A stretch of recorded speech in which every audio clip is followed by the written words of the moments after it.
On le fait depuis toujours. Cet argument repose sur un sophisme que l'on nomme appel à la tradition et qui consiste à justifier moralement une pratique sur le simple fait qu'elle existe et perdure depuis plusieurs générations, décennies, siècles ou même millénaires. Certes, les êtres humains utilisent, exploitent, torturent, réduisent à l'état de marchandises, tuent des animaux non humains depuis des siècles, des millénaires même, que ce soit pour se nourrir, se vêtir ou encore se divertir.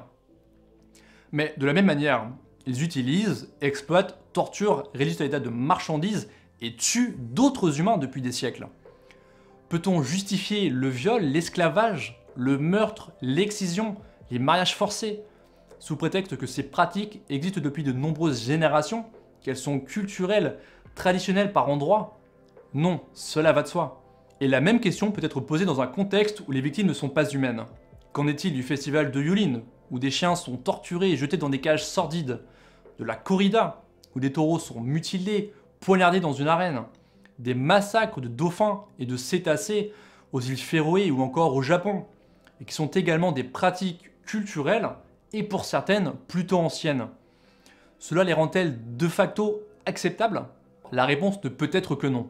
Puisque les vaches, les cochons, les poules, les poissons et tous les autres animaux que l'on exploite et que l'on tue sans raison valable sont sentients, donc qu'ils expérimentent comme nous la vie de manière subjective, qu'ils ressentent des émotions comme la peur, la détresse, qu'ils cherchent autant que possible à éviter de souffrir, tout comme nous, eh bien, il est de notre responsabilité non seulement de ne plus prendre part aux pratiques dites traditionnelles, culturelles, ancestrales, qui consistent à dénigrer leur liberté fondamentale et à les traiter comme des marchandises, des choses indignes de notre considération, mais de surcroît, nous nous devons d'y mettre un terme, une bonne fois pour toutes.